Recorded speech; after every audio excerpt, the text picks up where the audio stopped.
Okay, here we go. My name is Brian Martin, and today is, well, let's see, what is today anyway? Today is Sunday, August 23rd, 2020. And every Sunday morning about this time, I present a gospel lesson inspired by, of course, the Bible, but from prescribed readings from the, re, the Revised Common Lectionary. It is year A in the Common Lectionary, and the gospel lesson is Matthew. It's Matthew 16 verses 13 through 20. Now, this is an amazing passage, and and it's like a lot of the lessons that I find in the gospel, where I'm trying to understand what was Jesus thinking, what was going through his head, what was important to him, what was he trying to convey to the people, what were his motivations, what was going on beyond what we see in the written text. And that's a challenging thing to do, but that's what I love doing. So, you may have noticed something a little bit different about me today.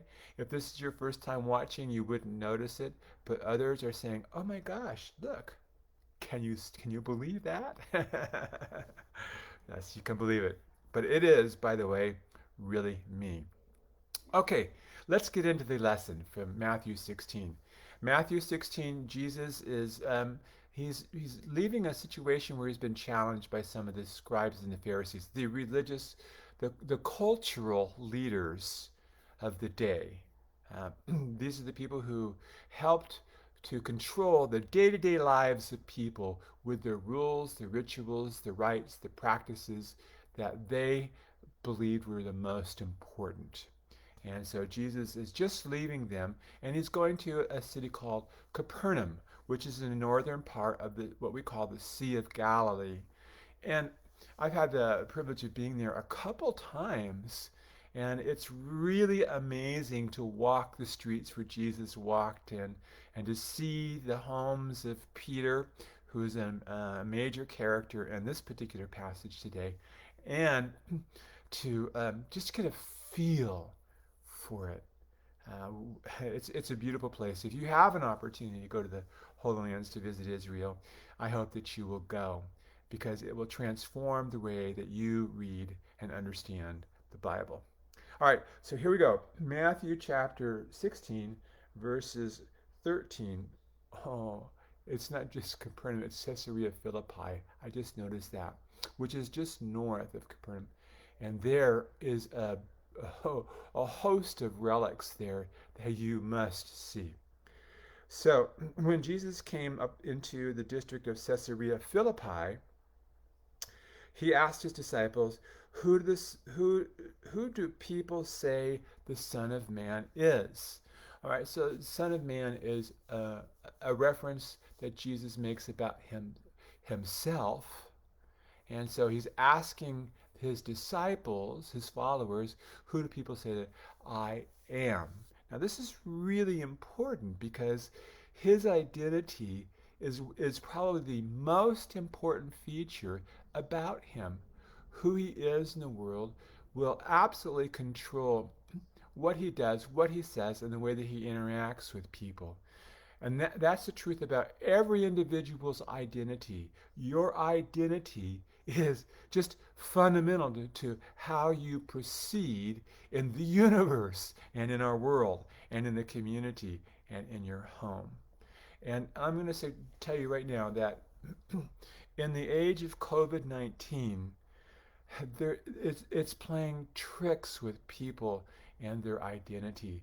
Think about parents. All right. So when parents, one of the core identities that parents have is I am a parent, right? That's obvious. They're parents, right? So they obviously have a strong identity as parents. But also they're working people. They go to the office, or they used to, and and they have and there's a culture around the office that they identify with. And so they're workers in that particular context. And their titles helps to identify them and how they fit into that particular culture. Now, with COVID-19, things are mixed up so incredibly.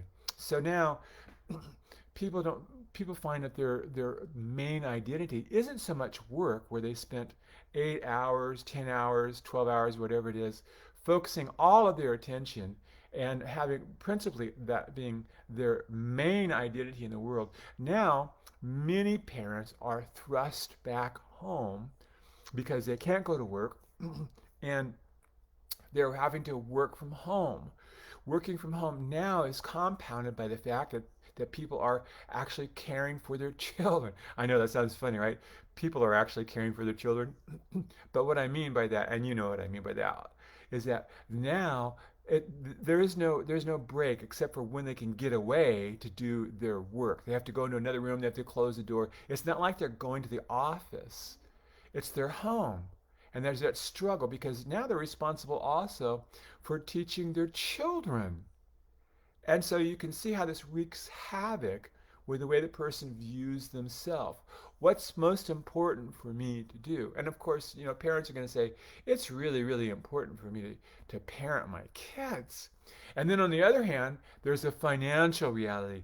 But if I don't have the work, oh my gosh, what am I going to do? And so there's this intense unknown struggle that many people are having about their identity. Jesus didn't have that kind of a problem. His identity was really secure, even in crisis periods. He didn't have a family as we have a family, but he did have his disciples, and they were important to him. But it was all one world to him, and there was just one identity that he had. And that's a fabulous feeling, ladies and gentlemen, when you only have one core identity that is yours and you hold on to, and it's the most important thing, and it's the thing that drives you every single day of your life, whether you're a worker or a parent or anything else, the president, a doctor, a physician, whatever you may have as your identity.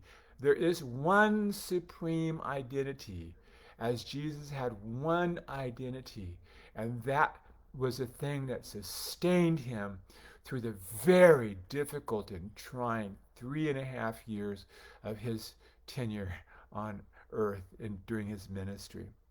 Who do people say that the Son of Man is?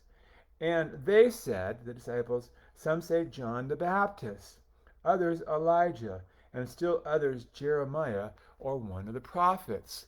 All right, so people saw Jesus differently. They saw his identity different than what Jesus saw. They thought that he might be a reincarnation of somebody else, or that he was this, or that he was that, or that it was the other thing. But the point that's obvious here is that most of the population did not understand who Jesus thought that he was in the world and his impact and what he was going to do in the world. Now, so Jesus steps it up one step. But who do you say I am? Now, please notice that who do you say that I am? So it's all about his identity. Who do you say I am? Who do you see me? Now, the question isn't so much, and I think I'm thinking in Jesus' mind, it isn't so much that Jesus needs the validation for who he is. I don't think that's the case here. I think that this is a training opportunity that he's giving his disciples. He's trying to teach them something significant. And the significance goes beyond who he is in the world. Oops, sorry about that. Who he is in the world. And Jesus makes them focus on who they are in the world. Their predominant identity, how they are going to relate to the world. Because Jesus understands that his influence in their life is time limited. And he has to, somehow or another, he has to put into their hearts and their minds a change, a fundamental change in the way that they see themselves, the way they see the world, and the way they see their role in the world. And I kind of identify with that because I feel like one of the things that I have been called to do is to help you to understand who you are in the world fundamentally. Now you will always be a parent. I am one. I'm a grandparent. You will always be identified by the work that you do. There's all those things. But the core identity of who you are as a person, that's that Jesus had. That's what I wish every individual has. And because of the power of the predominant culture of that particular day, Jesus had to struggle to get people to understand who he was. And he knew it was going to be a struggle to get the disciples, his friends, to understand who they were. And likewise, in the culture in which you live today, the culture exerts a tremendous amount of pressure upon you to act and to be a certain way so that your identity is a reflection of the predominant culture.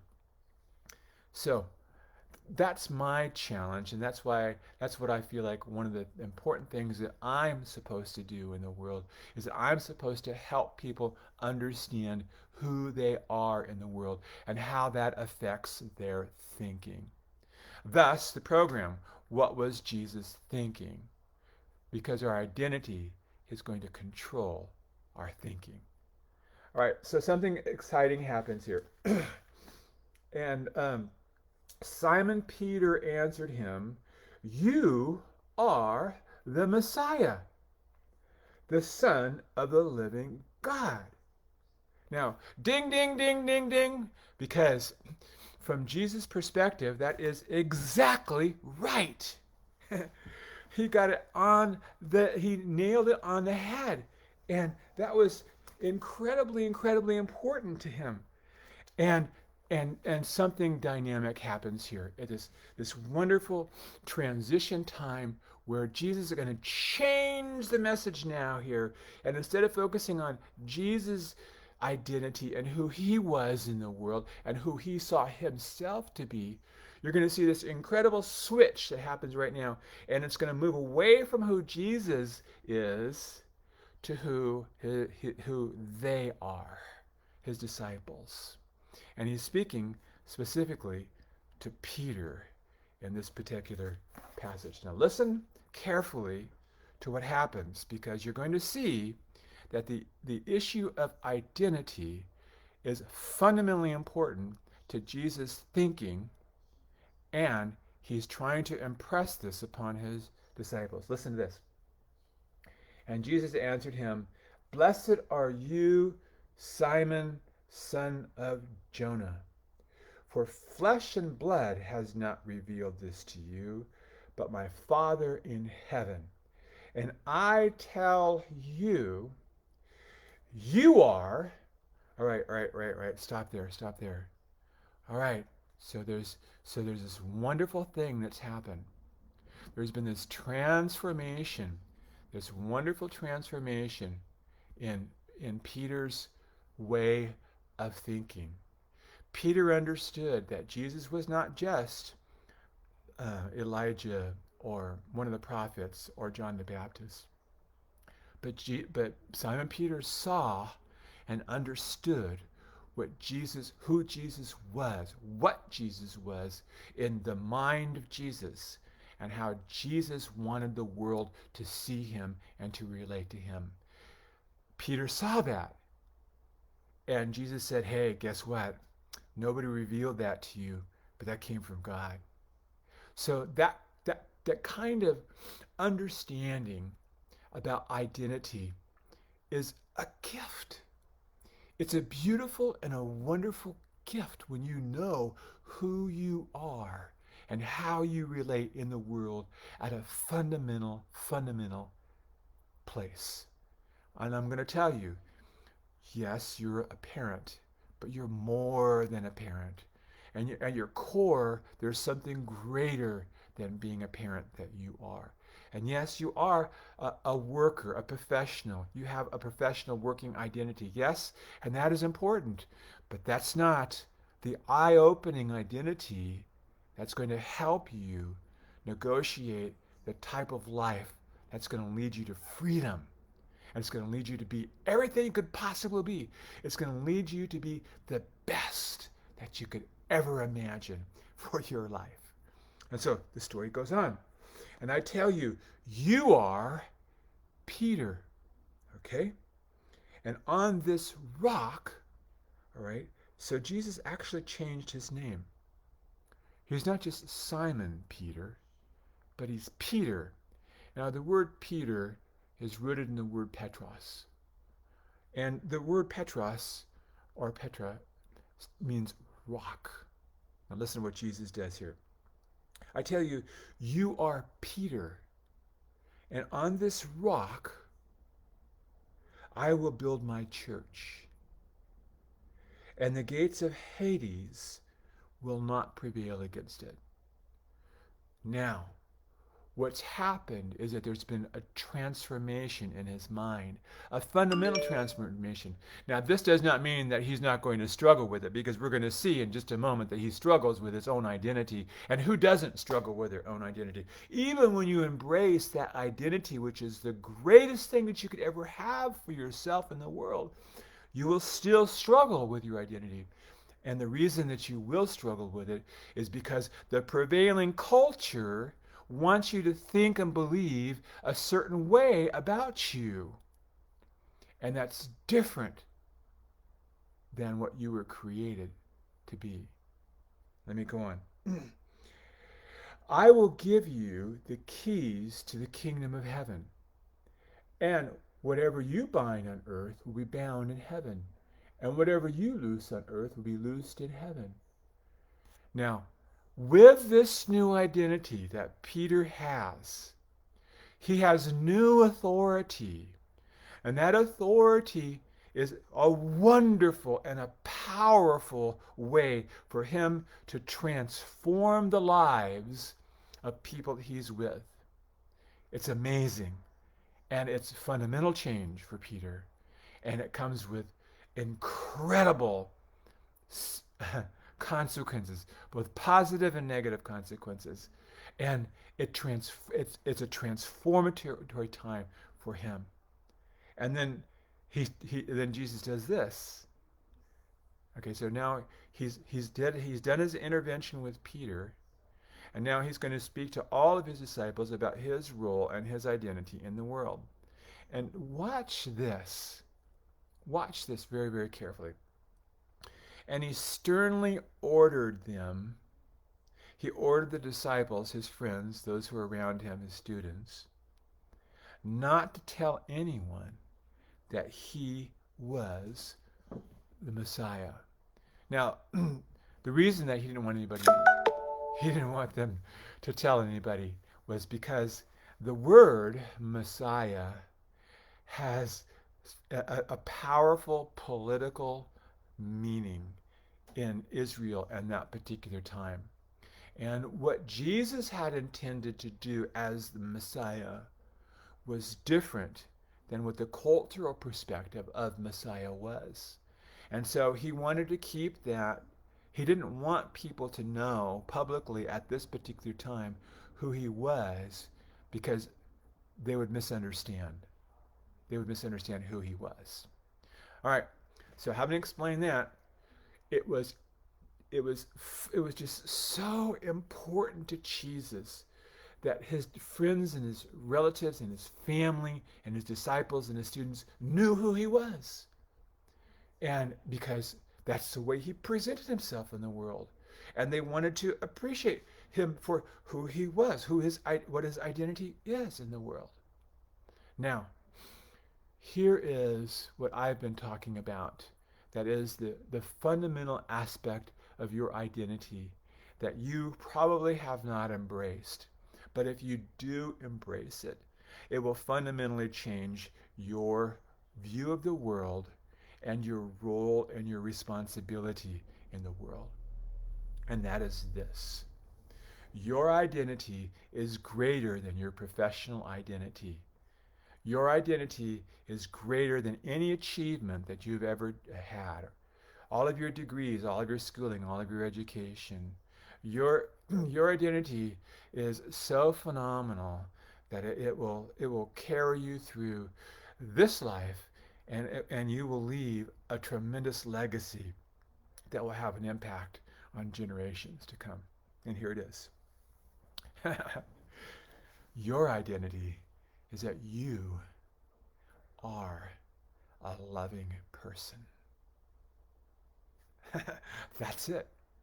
You are a loving person. Being a loving person is the highest thing that you can ever be in the known universe. Being a loving person is more important and more profound than being a president or a king or a CEO or a professional or anything else. Your identity as a loving person will transform the way that you live your life and how you conduct your life when you can fully embrace it. Let's say that you're a physician. You've gone to school and you've gone to medical school. You've excelled, and everybody in your known world recognizes your achievement. Oh, she went to medical school, and you get the degree, medical doctor. And that's a wonderful thing. And it says right there, you're a medical doctor. And so now, does that affect your personality? Does that affect your identity and how you relate in the world? Of course it does. But you know what? That's only an achievement. And nothing has happened simply because you got the degree. No, there's something much more than the degree that makes you something special in the world. No. Okay, congratulations, you got the degree. That's really great. No, it's the practice of medicine that gives physicians their identity. It's their daily activity, and they're doing exactly what they were trained to do. They've been trained to diagnose and to treat disease. And so every day she goes to work.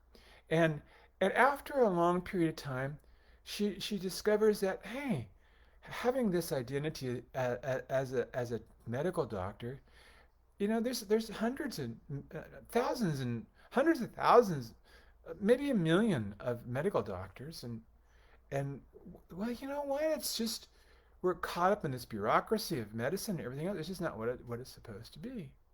Consequently, a lot of physicians become disillusioned, and some even leave the profession.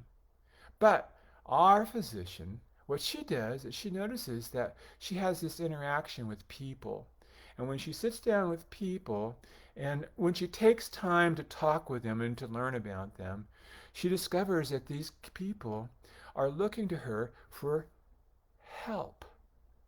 They're looking to her for help. And soon this physician discovers that what she's doing when she's diagnosing disease and treating it is that she's not acting as a physician.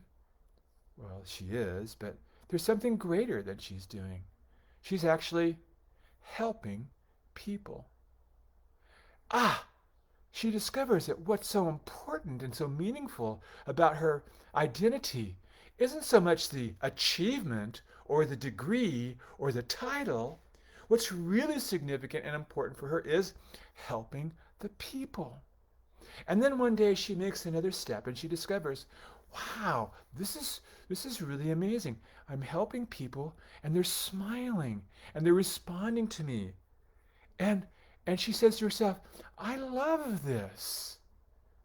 And then she realizes that what she's doing when she's helping people is that she's loving them. She's actually loving the people that she's with.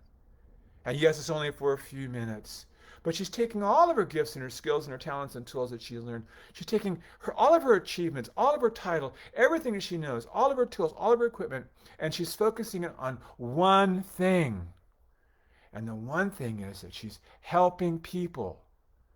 And the one thing about helping is that helping is loving people. She's discovered that what she is, greater than any achievement that she's ever had, greater than any title that she's achieved, is that she is a loving person. I'm telling you, this is the greatest title that you can have, is being a loving person. Because when you are a loving person, you're helping people.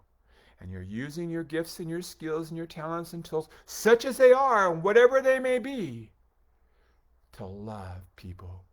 You are a loving person. It's built into you. It's part of your DNA.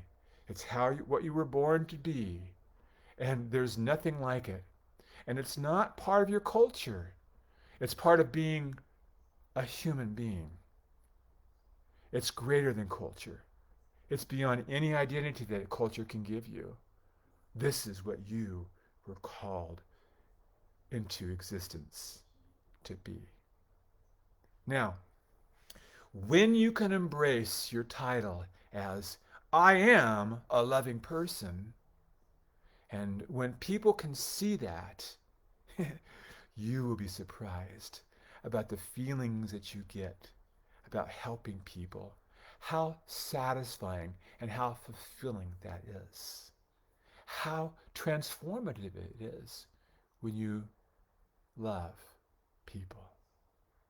Your identity is one of the most important aspects of your life. Please embrace your identity. When people ask you what you do for a living, I challenge you. Say to them, I am a loving person. I'm Brian Martin, and thank you so much for listening today. This has been an important one, and thank you guys for your comments. This has been an important one, and I hope that you'll come back and you'll listen to this over and over and over again, because we need to hear this message. And you're not going to hear it very many places, but you're going to hear it here. So there's a link to all of my videos, and you can see them there. And come back and visit this one because it's really important. God bless you. I love you too. And have a beautiful day. Bye-bye.